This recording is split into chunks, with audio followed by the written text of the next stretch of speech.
இன்னைக்கு திருவாரூர் மாவட்டம் நன்னிலம் சட்டமன்ற தொகுதி நிர்வாகிகள் ஆலோசனை கூட்டத்திற்காக போகிறோம்.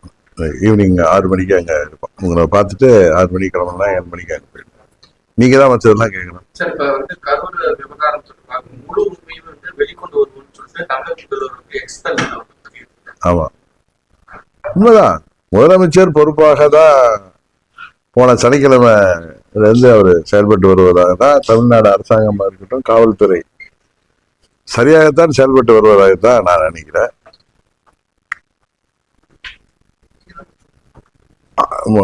முதலமைச்சருக்கு ஒண்ணு யாரையும் கைது செய்து விட வேண்டும் என்கிற நோக்கம் இருப்பதாக டே ஒன்ல இருந்து தெரியுது.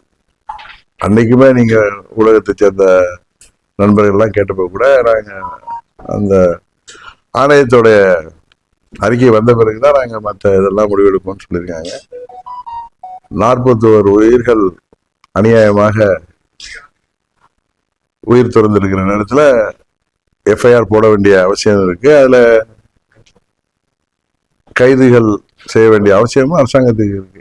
இது ஏதோ நான் அரசாங்கத்துக்கு ஆதரவா பேசுறேன்னு இல்லை, நடக்கிறதா நான் உங்களுக்கு தெரியும். நியூட்ரலா நம்ம பாக்குறப்ப, ஒரு குடிமகனா பாக்குறப்ப எல்லாம் சரியாதான் நடக்குது.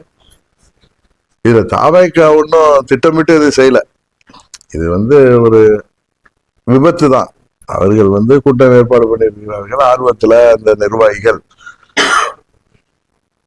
அவர்கள் தலைவர் வரும் பொழுது நிறைய கூட்டத்தை காட்ட வேண்டும் என்றெல்லாம் அவர்கள் ஏற்பாடு செய்திருக்காங்க. இருந்தாலும் அனுபவம் குறைவினால அவங்களுக்கு அவ்வளவு தொண்டர்கள் வந்திருக்கின்ற இடத்துல அவர்களுக்கு உரிய அடிப்படை வசதிகளை, இப்ப நம்ம கூட்டம் போட்டோம்னா, ஆர்ப்பாட்டம் அறிவிச்சா, வெயில் நேரமாக இருந்தா கூட அவர்களுக்கெல்லாம் குடிக்க தண்ணீர், பிஸ்கட் எல்லாம் கொடுப்போம். எல்லா கட்சிகளும் செய்வாங்க. அவர்களுக்கு தெரியாமல் இருந்திருக்கலாம். அது கூட அவங்க வேணுக்குன்னு செய்யலன்னு நம்ம சொல்லல. அதற்கு திரு விஜய் அவர்கள் அதுல அந்த விபத்தை பார்த்தது மிகவும் மனது உடைந்து போயிருப்பார். இது எல்லோருக்கும் உள்ளதுதான். அது அவங்க முதல்வர் அவர்கள் சொன்னது போல எந்த தலைவருமே அவங்க கட்சி தொண்டர்களோ நிர்வாகிகளோ இறப்பதை யாருமே ஏற்றுக்கொள்ள மாட்டார்கள், விரும்ப மாட்டார்கள் என்று அவரு யதார்த்தமாகவும் சொல்லியிருக்கார். ஆனா நான் நினைக்கிற திரு விஜய் அவர்கள் இதுக்கு தார்மீக பொறுப்பேற்றிருந்தார். அந்த நீதிமன்றம் கூட அவர் மீது அவ்வளவு கண்டனங்கள் தெரிவிச்சிருக்காரு. தார்மீக பொறுப்பேற்றிருந்தா ஒருவேளை அது பழி நம்ம மீது வந்து விடுமோன்னு அவருடைய ஆலோசகர்களோ இல்ல வழக்கறிஞர்களோ சொன்னதுனால அவர் அப்படி பேசியிருப்பாரோ அப்படின்ட்டு நான் நினைக்கிறேன். இது யாரையும் நான் சப்போர்ட் பண்ணி சொல்லல. அதுல தார்மீக பொறுப்பு தாவேக்காவுக்கு தான் இருக்கு. அவர்கள் ஒன்றும் திட்டமிட்டு எந்த முயற்சியும் செய்யவில்லை என்றாலும் தார்மீக பொறுப்பை தாவேக்கா ஏற்றிருந்தால், அதன் தலைவர் ஏற்றிருந்தால், இவ்வளவு தூரம் நீதிமன்றத்துல போய் உயர்மன்ற நீதி அரசர் கூட இவ்வளவு வருத்தம் தெரிவித்திருக்கின்ற அளவுக்கு, கண்டனம் தெரிவித்திருக்கிற அளவுக்கு சென்றிருக்காது. இருந்தாலும் நடந்தது எல்லாம் நடந்துட்டு. இதுல என்ன ஒண்ணுன்னா, நிறைய தலைவர்கள், இதுல நண்பர் சீமான்லாம் எதுலையுமே உணர்ச்சி வசப்பட்டு பேசக்கூடியவர் கூட அதுல எல்லாம் ரொம்ப சரியாக பேசினார். முதல் நாள்ல இருந்து இன்று வரை அவர் அவருடைய கருத்துக்கள் சரியாகத்தான் இருக்கு. ஆனா வழக்கம் போல அண்ணன் பழனிசாமி அந்த பதவி வெறியில 4 ஆண்டு முதலமைச்சராக இருந்து மக்கள் வரி பணத்தை எல்லாம் ருசித்தவர்கள் அந்த ருசி கண்ட பூனை மாதிரி எப்படியாவது பதவிக்கு வந்து விட வேண்டும், அதிகாரத்தை கைப்பற்றி விட வேண்டும். பதவி ஆசையெல்லாம் தாண்டி பதவி வெறியில அவர் பேசுவதும், அவர் என்னமோ ஆட்சியாளர்கள் தான் இதுக்கு காரணம், ஆளுங்கட்சி தான் காரணம், இதுல சதி இருப்பது போல அவர் எடுத்துக்கொண்டு ஆடு நினைவுன்னு ஓனாய் அழுகிறது போல தாவேக்காவிற்காக அவர் வக்கீலை போல வாதப்பட்டு இருக்காரு. நம்ம ஊர்ல எல்லாம் சொல்லுவாங்க, வீடு பத்திக்கிட்டு எறிகிறப்ப சுருட்டுக்கு நெருப்பு கேட்ட மாதிரி அவர் கூட்டணி கணக்க எல்லாம் இந்த நேரத்துல இன்னும் அவங்க போன சனிக்கிழமை நேரம் அந்த 41 பேரும் நம்மை போல் நன்றாக உயிரோடு இருந்திருக்கக்கூடியவர்கள் இன்றைக்கு உயிரோடு இல்லை. அதையெல்லாம் கூட அவர் பொருட்படுத்தாமல் அவர் வழக்கம் போல அவருடைய நடவடிக்கை அநாகரிகமாக இருக்கிறது. கூட்டணி கணக்குகளை பேசி, இது கூட்டணி பேசுகிற நேரமா, திரு விஜய் அவர்கள் கூட்டணி பற்றி பேசக்கூடிய மனநிலையில் இருப்பாரா? நான் கூட ஊடகங்கள் எல்லாம் பாக்குற சில செய்திகள்லாம் வந்து கூட்டணி சம்பந்தமா பேசுறாங்கன்னு. நிச்சயம் யாருமே இந்த நேரத்துல இத்தனை பேர் பலியாகி இருக்கிறார்கள், இன்னும் அவர்கள் கட்சி நிர்வாகிகள் எல்லாம் கைது செய்யப்பட்டிருக்கிறார்கள், நீதிமன்றம் கண்டனம் தெரிவித்திருக்கிறது. இந்த நேரத்தில் அவர் கூட்டணி பற்றி பேசுவதெல்லாம் எந்த ஒரு மனிதருக்குமே இருக்காது, எந்த ஒரு தலைவருக்கும் இருக்காது. ஆனா பழனிசாமி அவர்கள் ஒரு ஊரா போய் கூறதை பார்த்தா அவரை கூட்டணி வர வேண்டும் என்று நினைப்பது தவறல. எப்படியாவது ஆட்சிக்கு வரணும்னு பழனிசாமி தலைகீழ நின்னாலும் இந்த முறை அவரை வீழ்த்தாமல் அம்மா மக்கள் முன்னேற்ற கழகம் ஓயாது. தமிழ்நாடு முழுவதும் எங்கள் தொண்டர்கள் அவருடைய அந்த ஓனாய் வேஷத்தை பார்த்து கொண்டுதான் இருக்காங்க. ஏன்னா துரோகத்திற்கே பெயர் பெற்றவர். இன்றைக்கு அவர் வந்து தூத்துக்குடி ஸ்டெர்லைட் ஆலை வேகத்துல 13 பேரை துப்பாக்கியால குருவியை சுடுறது போல சுட்டு மரணமடைந்த சமயத்துல இவர் அங்கு செல்லவில்லை. ரொம்ப நாள் கழிச்சு பயந்து கொண்டு, காவல்துறை கையில இருந்தாலும் பயந்து போனாரு. அன்றைக்கு சேலத்தில் இருந்தவர் நான் தொலைக்காட்சியில பார்த்து தெரிந்து கொண்டேங்கிறார். ஆனா இந்த விஷயத்துல முதலமைச்சர் பார்த்த உடனே சென்று விட்டார். இன்றைக்கு கூட நான் அதை அரசியலாக பேச விரும்பவில்லை. ஆனால் சில கட்சி தலைவர்கள் இந்த விஷயத்திலே அரசியலாக்குவதோ, அந்த குடும்பங்கள்லாம் தொலைக்காட்சியிலேயோ இந்த செய்திகளை பத்திரிகைகளை படித்தா எவ்வளவு வருத்தப்படுவார்கள். நமது வீட்டில் சாவில இளவு இருந்திருக்கு, இவங்க நம்மளை வைத்து அரசியல் செய்கிறார்களே என்று எண்ணுகிறார்களுக்கு மிகவும் மோசமான நிலையில சில தலைவர்கள் பேசுவதும், இதுல என்ன சதி இருந்துட முடியும்? இது ஒரு விபத்து. இதுல திட்டமிட்ட சதியோ ஏதோ இருக்காது. அது கூட்டுறாங்க, நெரிசல் அதிகமாகுது. அந்த நெரிசல்ல நிறைய பேருக்கு தண்ணீர் இல்லாததுனால அவர் மூர்ச்சை ஆகிறார்கள், அதுல மிதிப்படுறாங்க. இதான் நடக்குது, பாக்குறோம் நம்ம. இதை கடந்த ஒரு வாரமாக இதை வைத்துக்கொண்டு எவ்வளவோ அரசியல் செய்து கொண்டிருக்கிறார்கள். அதையெல்லாம் தமிழ்நாட்டு மக்கள் பார்த்து கொண்டுதான் இருக்கிறார்கள். இதற்கெல்லாம் உச்சத்துல போய் பழனிசாமி கூட்டணிக்காக போய் ஒரு ஊரா போய் அவர் எதிர்கட்சி தலைவர் என்கிற முறையில ஆளுங்கட்சியை சாட்டுறது வேற. ஆனா அவர் என்னமோ அது ஆளுங்கட்சி தான் காரணம் என்று சொல்கின்ற அளவுக்கு அவர் சொல்வது உண்மையிலேயே ஒரு தரம் தாழ்ந்த அரசியலாகத்தான் மத்திய அரசு இந்த குழு அமைச்சிருக்காங்க. அதாவது மணிப்பூர் கலவரத்துக்கெல்லாம் ஒரு குழு அனுப்பாம இந்த 40 பேர் இறந்தவன உடனடியே நிர்மலா சீதாராமன் இந்த நடிகை மாதிரிலாம் வந்து ஒரு குழு அனுப்பி இல்ல நிதி அமைச்சரும் அவரு மாண்புமிகு நிதி அமைச்சர் அவர்களும் மாண்புமிகு தமிழ்நாட்டை சேர்ந்த மத்திய இணையமைச்சர் முருகன் அவர்களும் வந்தது பிரதமர் அனுப்பிதான் வந்தாங்க. அவர்கள் வந்து விட்டு ஒன்றும் அவர்கள் அதுல எனக்கு தெரிஞ்சவரை அவர்கள் வந்து ஒன்றும் எந்த ஒரு மற்றவர்கள் போல் இல்லாமல் அவர்கள் சரியாகத்தான் பேசிவிட்டு சென்றார்கள். பாரதிய ஜனதா கட்சி சார்பாக ஒரு குழு வந்ததுதான் உண்மையிலேயே பழனிசாமிக்கு இணையாக பாஜகவும் அரசியல் செய்வது உண்மையிலேயே வருத்தம் அளிக்கிறது. தூத்துக்குடி சம்பவத்தப்ப இந்த மாதிரி எந்த குழுவும் வரல, கரெக்டா? தூத்துக்குடி சம்பவத்தப்ப எந்த குழுவுமே வரல. அங்க 13 பேர் உயிர்களை ஸ்டெர்லைட் ஆலை வேண்டாம் என்று அவர்கள் போராடியது போது எவ்வளவு பெரிய கலவரங்கள் ஏற்படுத்தி அங்க அவங்க 13 பேர் உயிர்களை காக்கைக்குருவி சுட்டு போட்டப்ப ஒன்றும் இந்த குழுவெல்லாம் இல்லை.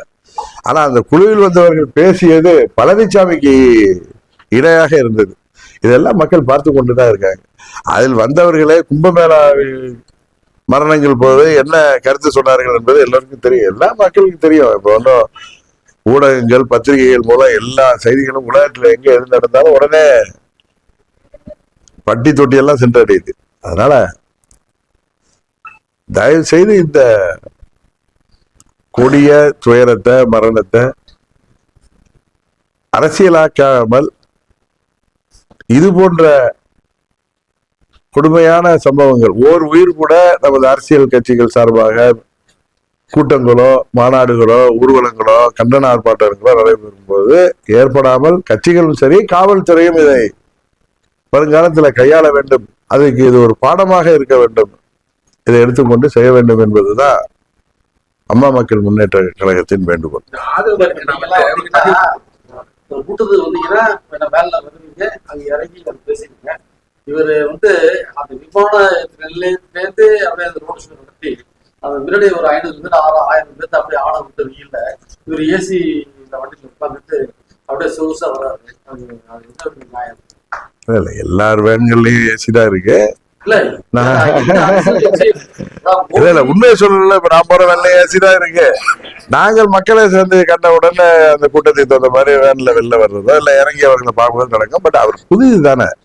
அவர் திரை உலகத்துல நல்லா அனுபவம் பெற்றிருந்தாலும் அரசியலுக்கு அவர் புதியவர். இன்னொன்னு அவரை சுத்தி இருப்பவங்களும் ஒன்றும் நான் குறை சொல்லல. நிறைய பேர் நம்மளுக்கு அது தெரிந்தவர்கள் தான். யாருக்குமே அரசியல் ரீதியான அனுபவம் இல்லாத காரணத்தினால் நடந்த ஒரு பிழைதானே தவிர இது அவங்களுக்கும் ஒரு அதை தெரிந்து செய்தார்கள் என்று சொல்வதற்கு இல்லை. ஆனால் திரு விஜய் அவர்கள் அன்றைக்கு அவருடைய வீடியோ வந்தப்ப அது உண்மையாவே நமக்கு எல்லாம் பாக்குறப்ப கொஞ்சம் வருத்தமா இருந்துச்சு. ஏன்னா அது தார்மீக பொறுப்பேற்றிருக்கணும் தாவேக. அதை விட்டு அவர்கள் இதுல சதி இருப்பது போல பேசுவது, யாரோ அவரை தவறாக அவரது சட்ட வல்லுநர்களோ இல்ல அவரை சேர்ந்தவர்களோ அறிவுஜீவிகள்லாம் இருப்பாங்கல்ல இல்ல நிறைய பேர், அவர்கள் நீங்க இதுல தார்மீக பொறுப்பேற்றால் இது நீங்கள் பழியை ஏற்றுக்கொண்டது போல ஆகிவிடும், இது வழக்குகளை பாதிக்கும் சொல்லியிருக்கலாமோன்னு எனக்கு தோணுது. இது என்னுடைய கருத்து தான். அதை பார்த்ததும் அதுதான் நீதிமன்றமே அதனாலதான் இவ்வளவு கண்டனங்களை தெரிவிக்கின்ற அளவுக்கு சென்றிருப்பதாக நான் நினைக்கிறேன்.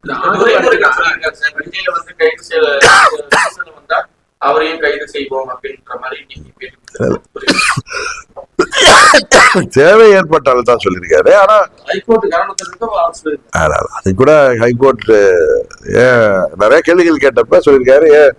இன்னும் சொல்ல போனா இந்த கரூர் துயர சம்பவத்துல முதல்வர் அவர்களின் நடவடிக்கை ரொம்ப நிதானமாக அவர் நீண்ட அரசியல் விவரத்தை காமிக்குது. என்னதான் தன் கையில ஆட்சி அதிகாரம் இருந்தாலும் கூட்டணி கட்சிகள் நண்பர் திருமாவளவன் போன்றவர்கள் இன்னும் பத்திரிகை துறையை சேர்ந்தவர்கள் எல்லாம் அவர் திரு விஜய் அவர்களை கைது செய்ய சொல்ல வேண்டும் என்று சொன்னது போது கூட அவர் அதெல்லாம் எடுத்துக்கொண்டதாக தெரியவில்லை. நிதானமாக தான் அதை கையாளுகிறார்ங்கிறது தான் உண்மை. ஏன்னா இன்றைக்கு கூட அவருடைய அறிக்கையை நானும் பார்த்தேன். அதுலயுமே அவர் யாரையும் குற்றம் சொல்லணுங்கிறது இல்லை. வருங்காலத்துல இது போன்ற ஒன்று நடக்காமல் பார்த்து கொள்ள வேண்டும் என்கிற ஒரு பொறுப்புணர்வு தான் அதுல தெரியுது. அதனால எனக்கு என்னமோ முதல்வர் அவர்களுக்கு திரு விஜய் அவர்களையோ மற்றவர்களையும் கைது செய்துதான் இதுல பழி தீர்க்கணுங்கிற என்ன விருப்பத்தில் இப்படிலாம் திரு ஆனந்த் அவர்கள் அவர் அந்த பையன் பேர் என்ன இன்னொருத்தர் அவர் கூட பெயில் நிர்மல் குமார், ஈவன் ஆதவ் அர்ஜுனா அவர் ட்விட்டர் போட்டு அவர் எடுத்தது, இதெல்லாம் அவங்களுடைய பொறுப்பற்ற தன்மையை தான் காமிக்குது. திரு ஆதவ் அர்ஜுனா இருக்கட்டும், அவங்க கோர்ட்ல அவங்க வழக்கறிஞர்கள் வாதாடி விட்டு வெளியில் பேசியது எல்லாமே உண்மையிலேயே அதை பாக்குறப்ப நிச்சயம் எப்படி உயர் நீதிமன்றம் எல்லாம் ஏத்துக்குன்னு தெரியல. ஏன்னா கொடிய மரணங்கள் நடந்திருக்கு. இதுல யாருமே பொறுப்பேற்க முடியாதுன்னா அவர்கள் மேல குற்றச்சாட்டுகளை கொலை செய்தாலும் இல்லை, கவனக்குறைவாலும் நடந்துச்சுதான் எல்லாருமே சொல்றோம். எல்லாருக்கும் தெரியும். யாரோ ஒரு சிலர் தவறா பேசுறாங்களே தவிர இன்னொன்னு சதி பண்ணிருக்காங்க. அதுல சதிக்கே வேலை இல்லை. அப்படி சொன்னா விதியோட சதிதான். அதான் நண்பர் நிறைய நண்பர் அண்ணாமலை இந்த கரூர் துயர சம்பவத்துல அவர் பேசியது கூட எனக்கு வருத்தம் அளிக்கிறது. உறுதியாக அவர்கிட்ட நான் சொல்லுவேன், நான் பேசல 2 மணி நேரம் எனக்கு கொஞ்சம் உடம்பு சரியில்லை, அதனால நான் கோல்டு சோர் த்ரோட்டு காஃப்லாம் இருந்ததுனால நான் அவர்கிட்ட பேச முடியல. அவரிடமே நான் சொல்லுவேன். ஆனா அவருடைய ஸ்டேச்சருக்கு இவர் இப்படிலாம் பேசுறது எனக்குவே ஒரு நண்பரா வருத்தம் அளிக்கிறது.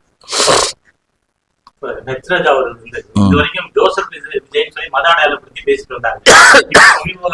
விஜயோட நிப்பாட்டிக்கிறாங்க. அதை பத்தி நம்பருக்கெல்லாம் தெரிஞ்சது அவர் விஜய் தாங்க.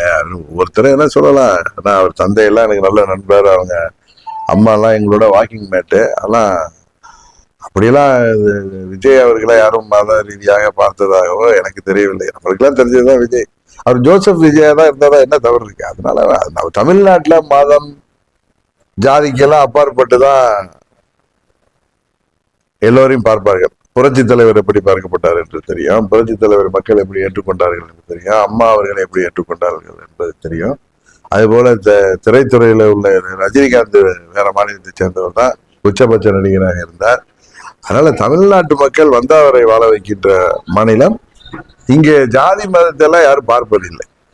அவர் ஹெச் ராஜா அப்படி பார்த்தாருன்னா அது அவர்கிட்ட தான் ஏதோ கோளாறு இருக்குன்னு பார்க்கணுமே தவிர, அவர் பார்வையில தான் கோளாறு இருக்குமே தவிர தமிழ்நாட்டு மக்கள் பார்வையில அந்த மாதிரி கோளாறுலாம் இல்லை. விஜய் பேச்ச அறிக்கை ஒரு வெளியிடும்போது வீடியோ அப்படின்னாக்கா தொண்டர்களை கை வைக்காதீங்க, இந்த மாதிரி கை வைங்க அப்படின்னு சொல்லி பேசுறாரு. அதுதான் சொன்னா அவருடைய அனுபவமின்மையை தான் அது காமிக்கிறது தவிர மற்றபடி அது முதல்வர் பெருந்தன்மையா எடுத்துட்டு போயிட்டாரு. அதை பார்த்ததும் நண்பர் திருமாவளவன் எவ்வளவு அப்படியெல்லாம் பேசக்கூடியவர் இல்லை. அவரே வலியவர்களுக்கு ஒரு நீதி, எளியவர்களுக்கு ஒரு நீதியாங்கிற அளவுக்கு பேசியிருப்பது கூட முதல்வர்கள் அதுல ரொம்ப நிதானமாக இருந்திருக்கிறார். நிறைய பத்திரிகையாளர்கள் அவருக்கு பிரஷர் கொடுத்த போய் சரி, நீதிமன்றமே என்ன நடவடிக்கை எடுத்திருக்கீங்கன்னு கேட்டப்ப கூட அது இன்னுமே அவரு நேற்று நீதிமன்றம் கொடுத்த தீர்ப்புக்கு பிறகு உடனே போய் கைது செய்திருக்கலாம். அது மாதிரி அவர் புஷி ஆனந்தா இருக்கட்டும், நிர்மல் குமாரா இருக்கட்டும், அவங்க எங்க இருக்காங்கன்னு என்ன காவல்துறைக்கு தெரியாதா என்ன இருந்தாலும் அவங்க சுப்ரீம் கோர்ட்ல கூட போய் பெயில் எடுத்துக்கிட்டு கூட அவங்க பெருந்தன்மையாக இருப்பதாகத்தான் எனக்கு தெரியுது. இது ஆட்சிக்கு நான் ஆதரவு பேசல. நமது அரசாங்கம் நாம பிடிக்குதோ இல்லையோ தமிழ்நாட்டின் அரசாங்கம் இதில் சரியாக செயல்படுவதாக தான். இன்னொன்று காவல்துறை சரியாக செயல்படுவதாகவும் இன்னும் சில பேர் சொல்றாரு. அண்ணன் பழனிசாமி சொல்லுது அவங்க மூத்த ஐஏஎஸ் அதிகாரி அவங்க திருமதி அமுதா அவர்கள்லாம் இதுல அவங்கலாம் எவ்வளவு ரெப்யூட்டட் ஆபீசர்னு எல்லாருக்கும் தெரியும். அவங்க இதுல உட்கார்ந்து இப்ப விளக்கம் கொடுக்குறாங்கன்னா அதுல எந்த தவறும் நடக்காததுனாலதான் அவங்க உட்கார்ந்து பேசுறாங்க. அது மாதிரி அவர் அடிஷனல் டிஜிபி டேவிட்சன் அவர்களை பற்றி எல்லாருக்கும் தெரியும். அவர்கள்லாம் எந்த கவர்மெண்ட் இருந்தாலும் அவர்கள் முக்கியமான பொறுப்புல தான் இருப்பாங்க. எப்படி அவர் பழைய ஹெல்த் செக்ரட்டரி ராதாகிருஷ்ணன் அவர்களோ அதே போல அவர்களுக்கு எந்த கவர்மெண்ட் இருந்தாலும் ஆட்சிகள் மாறினாலும் அவர்கள் சிறந்த நிர்வாகிகள் என்பதால நல்ல ஆபீசர்ஸ்னால எல்லா அரசாங்கத்திலையும் அவர்கள் முக்கிய பதவியில் இருப்பாங்க. அது மாதிரி திருமதி அமுதா ஐஏஎஸ் அவர்கள் ஒரு சிறந்த அதிகாரி, நேர்மையான அதிகாரி. அவர் பிஎம்ஓல கூட இருந்துட்டு வந்தவங்க தான். அவர்கள்லாம் இதுல ஏதோ காவல்துறை பக்கம் ஏதாவது தவறோ இல்ல அரசாங்க பக்கம் தவறோ இருந்தால் அவர்கள் யார் அவர்களை அழுத்தம் கொடுத்தாலும் அவர் உட்கார்ந்துலாம் அந்த பத்திரிகையாளர் சந்திப்புல நடத்த மாட்டாங்க. அதுல இது தவறுமே நடக்கலைங்க, எங்கேயுமே தவறு இல்லை. அது கூட்ட நெரிசல்ல அவர்லாம் டீஹைட்ரேஷன் ஆகி மயக்கப்பட்டு குழந்தைகளும் பெண்களும் நண்பர்களும் அங்க மிதிப்பட்டு இறந்திருக்காங்க. அதுதான் வயிற்று எரிச்சலா இருக்கே தவிர இதுக்கு யாரையும் போய் நம்ம குற்றம் சொல்வதனால அது சரியாக இருக்காது. அதனால இதுல தாவேக்காவையும் நாம் குற்றம் சொல்ல முடியாது. அவங்க தார்மீக பொறுப்பேற்று இருக்கணுங்கிறது தான் எல்லோருடைய எதிர்பார்ப்போம். அது போல அரசாங்கம் இதுல சரியாதான் டே 1ல இருந்து செயல்பட்டு வராங்க. இன்னும் சொல்ல போனா முதல்வருக்கு யாரையும் கைது செய்ய வேண்டிய எண்ணமே இல்லை. ஏன்னா கோர்ட் நாளைக்கு கேட்கிட்டா என்ன பண்றதுக்காக தான் அந்த 2 மாவட்ட செயலாளர்களையும் அவர்கள் கைது செய்திருப்பதாக தான் நினைக்கிறேன். ஏன்னா கைது செய்வதால இதுல பெரிய தீர்வு வந்துடக்கூடாது. ஏன்னா அவர்களோட இன்டென்ஷனெல்லாம் அந்த மாவட்ட செயலாளர்கள்லாம் பண்ணிருக்க மாட்டாங்க. ஆர்வ கோளாறு இருந்தா அதுதான் காரணம். இன்னும் வருங்காலத்துல அந்த கட்சியாக இருக்கட்டும் எந்த கட்சியாக இருந்தாலும் சரியான நடைமுறைகளை பயன்படுத்தி இது போன்ற மரணங்கள் யாருக்கும் எந்த கஷ்டம் வராமல் நிகழ்ச்சிகள் நடத்தணும். மற்ற மாவட்டத்துல 4 மாவட்டத்திலயும் கூட்டத்தை இது பண்ணாலும் ஏன் கரூர் மாவட்டத்துல மட்டும் இந்த மாதிரி சம்பவம் நடந்தது அப்படின்ற மாதிரி இல்ல அதுதான் ஒரு தவறான அவங்க பயத்துல பேசுறாங்க. தான் மேல பழி வந்துருமோங்கிற அதனால அதை அப்படி தவறா சொல்றாங்க. நல்ல வேலை எல்லா இடத்துலயுமே காயங்கள் ஏற்பட்டிருக்கு, நிறைய இடங்கள்ல மூர்ச்சியாயிருக்காங்க. எல்லா இடத்துலயும் காவல்துறையில லிஸ்டே கொடுத்தாங்க. விழுப்புரம் மாநாட்டுல இருந்து மதுரை மாநாடு, மற்ற திருச்சி, அரியலூர், நம்ம திருவாரூர், நாகப்பட்டினத்துல எத்தனை பேர் இதுல காயப்பட்டாங்கலாம் கொடுத்துருக்காங்க. நல்ல வேலை தெய்வாதீனமா அங்கெல்லாம் நடக்கல, அவ்வளவுதான். அங்க நடந்திருந்தா யாரும் குறை சொல்லிருக்க முடியும். இப்ப இங்க கரூர்ல நடந்ததுனால முன்னாள் அமைச்சர் ஒருவரை குறை சொல்றாங்க. அங்க நாமக்கல்ல நடந்திருந்தா யாரும் சொல்லியிருக்க முடியும். இதெல்லாம் அவர்கள் அதான் சொல்றேன், அவர்கள் புதியவர்கள், அரசியலுக்கு புதியவர்கள். இதை துணிச்சலாக எதிர்கொள்ள வேண்டிய நம்ம மடியில கனம் இல்லைங்கிறப்ப அவங்க துணிச்சலா எதிர்கொள்ளலாம். அது இது போல திசை திருப்பது போல அவர்கள் பேசியதுதான் நீதிமன்றம் அப்படி கடுமையான கண்டனங்களை தெரிவித்திருக்கிறார். தவிர அதை தாண்டி வேற ஒன்றும் இல்லை. எடப்பாடி அதிகாரிகள் பேட்டி கொடுக்கும்போது எதுக்கு அதிகாரிகள் பேட்டி கொடுக்குறாங்க, அமைச்சர்கள் இருக்கிறாங்க, இவங்க தான் இருக்கிறாங்க, இவங்க பிக்கப் பண்ணாம இவங்க ஏன் பயப்படுறாங்க? அப்படியே இல்லை, அதிகாரிகள் வந்து தான் அதை ஹேண்டில் பண்ணவங்க அவங்க தான். அதனால அவங்க இப்போ அவங்க பயப்படுறாங்க. அல்ல இல்லை, செந்தில் பாலாஜி உட்காந்து தான் கிளியரா நீங்க பேட்டி கொடுத்தது கூட நான் தொலைக்காட்சியில பார்த்தேன். ஏன்னா எங்க கட்சியில இருந்தவர் தான், எனக்கு பழைய நண்பர் தான், இப்ப அவர் திமுக இருக்காரு. அதுக்காக நம்ம வந்து அவரை காழ்ப்புணர்ச்சியோட பார்க்கக்கூடாது. அவங்க எனக்கு அவர் நல்ல பழக்கம், 2006ல இருந்து எனக்கு நல்ல பழக்கம் தான். அவருக்கு இதே மாதிரி ஒரு குரூர புத்தி எல்லாம் இருக்குன்னு தெரியாது. அரசியல் ரீதியாக அவர் வெற்றி பெறணுங்கிறதுக்காக அரசியல் ரீதியான முயற்சிகளை செய்வாரே தவிர இதே மாதிரி போய் அங்க பண்ணி அவங்க ஊர்ல பண்ணி அதனால என்னத்தை லாபம் அடைய போறாரு? அதெல்லாம் வந்து ரொம்ப கேட்கறதுக்கே ரொம்ப அண்ணன் பழனிசாமி பேசுவது இப்படி தரம் தாழ்ந்து போயிருக்காரு அப்படிங்கிறது தான் நமக்கெல்லாம் வருத்தத்தை அளிக்கிறது. ஆனா பழனிசாமி அப்படிதான் இருப்பாருங்கிறது நமக்கு எல்லாருக்கும் தெரியும். எஸ்பி மேல நடவடிக்கை எடுக்கணும்னு சொல்லி அவங்க என்ன செலக்ட் எல்லார் மேலும் நிறைவேற்றிருப்ப முதல்வர் மேல, துணை முதலமைச்சர் மேல, அத்தனை அமைச்சர்கள், அந்த அந்த additional DGP, IG law and order, இல்ல அங்க யாராரு சம்பந்தப்படுத்திருக்காங்க கான்ஸ்டபிள் வரைக்குமே அந்த 500 பேர் பாவம் காவலுக்கு இருந்தாங்களா அவங்க வரைக்குமே எடுத்துட்டா கூட ஹெச் ராஜாவுக்கு அதுல வந்து திருப்தி இருக்கு. நல்ல படித்தவர், பெரிய மனிதர், நல்ல நண்பர் எனக்கு. அவர் ஏன் இப்படி பேசுறாரு? இதனால ஒண்ணு 2026 தேர்தலில் வந்து ஒன்னும் மாற்றம் வர போறது இல்லை. இது மக்களுக்கு தெரியும், இதுல என்ன நடந்ததுன்னு தெரியும். இதுல எந்தவித சதியும் கிடையாது. தாவேக்காவுக்கு எந்தவித அது போன்ற எண்ணமும் தெரியாது, யாருக்குமே தெரியாது. அதுக்கு அங்கிருந்த காவல்துறை அதிகாரிகளா இருக்கட்டும், யாருக்குமே அந்த மாதிரி ஒரு நிகழ்ச்சி நடக்கும், அப்படி ஒரு துர்சம்பவம் நடக்கும் யாருக்குமே இல்லை. இது வந்து ஏதோ ஒரு விபத்து தான். அதான் நான் அன்றைக்கு சொல்லதான் விபத்து. இதுல என்னதான் சிபிஐல இன்டர்போல் விசாரணை நடந்தனாலும் அதான் வர முடியுமே தவிர இதுல ஒன்றும் வேற எதுவும் வரப்போறது இல்லை. இந்த சிபிஐ என்ன முதலமைச்சரை சிபிஐக்கு ஆர்டர் போடலாம். இப்ப கோர்ட் வந்து எஸ்ஐடி போட்டிருக்கு. அவரு கார்கை பத்தி நல்ல நண்பர் அண்ணாமலையே இன்னைக்கு சொல்லியிருக்காரு. நான் டெல்லியில இருந்து அவர் கொடுத்த பேட்டியோ இல்ல ஏதோ ஆங்கில தொலைக்காட்சி கொடுத்த பேட்டியை பார்த்தேன். அதனால இதுல வந்து யாருமே தவறு செய்யவில்லை. இது விதி செய்த சதின்னு வேணா எடுத்துட்டு போலாமே தவிர நம்ம சும்மா பேசுறது அது வந்து அரசியலில் உள்ளவர்களுக்கே நமக்கெல்லாம் அசிங்கமா தெரியுது. அவ்வளவுதான். ரோட் ஷோக்கு ஒரு ரோட் ஷோ நடத்தணும்னா 20 கிலோமீட்டர் 23 கிலோமீட்டர் வராங்க. இல்ல இது வரைக்கும் நடந்தது ஒரு கட்டக்காக முதலமைச்சர் கிளியரா இருக்காரு. வருங்காலத்துல இது போல இல்லாம நம்ம எல்லா கட்சிகளும் சேர்ந்து இதுக்கு ஒரு சரியான திட்டமிடல் செய்வோம்னு தான் சொல்லியிருக்காரு. அது திரும்ப திரும்ப இதே பேசிட்டு இருக்க வேணாம்னு நினைக்கிறேன். அதிமுக முதல்வர் இருப்பாரா, எடப்பாடி கூட்டணி சேர மாட்டேன்னு சொல்லிருக்காங்க. அந்த இடத்துக்கு வேற யார் வருவீங்க எதிர்பார்க்கறீங்க? நான் தான் அன்னைக்கே சொன்னா ஏற்கனவே சொல்லியிருக்கேன். எடப்பாடியை தவிர யார் ராமசாமியா இருந்தாலும் சரி, குப்புசாமியா இருந்தாலும் சரி, எனக்கு ஒன்றும் கிடையாது. எனக்கு அதிமுக மேல எந்த விரோதமும் கிடையாது.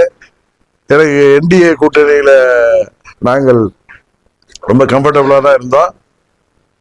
அங்க எந்த ராமசாமியோ குப்புசாமியோ இவர் சொல்றாருல கிளை செயலாளர் கூட வரலான்னு, அங்க பொதுச் செயலாளர் பதவிக்கு புரட்சி தலைவர் காலத்திலயோ அம்மா அவர்கள் காலத்திலயோ யார் வேண்டுமானாலும் பொதுச்செயலாளர் பதவிக்கு போட்டியில இருந்த அந்த அடிப்படை சட்டத்தை மாத்தி 10 மாவட்ட செயலாளர்கள் ஆதரவு அளிக்கணும், 10 மாவட்ட செயலாளர்கள் வழிமுறையணும். இதற்கு முன்பு 5 ஆண்டுகள் ஏதோ அவர்கள் வந்து தலைமை கழக நிர்வாகம் இருந்துட்டு யாருமே நிக்க முடியாத மாதிரி இவர் தான் பொதுச்செயலாளர் இருக்கிற மாதிரி அவர் ஹைவேஸ் மினிஸ்டர் இருந்தப்ப டெண்டர்ல எல்லாம் பண்ற மாதிரி இதுலயும் ஒரு டெண்டர் ஸ்டைல்ல வந்து பைலாவே மாத்திருக்காரு. அதனால இப்ப அதிமுகங்கிற கட்சி இல்ல, இது இடிஎம்கே தான் இருக்கு.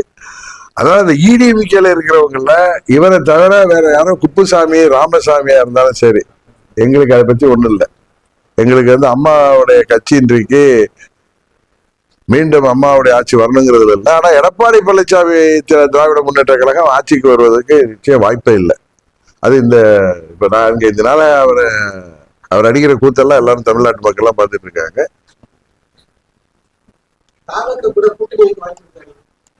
நாங்க சார் இந்த நேரத்துல எந்த கூட்டணி பத்தி வந்தா டிசம்பர்ல தான் சார் அதை பத்தி முடிவெடுப்போம். நாங்க எங்க கட்சி தேர்தலுக்கு தயார்படுத்துவதற்கான வேலைகள்ல இறங்கி. நன்றி சார்.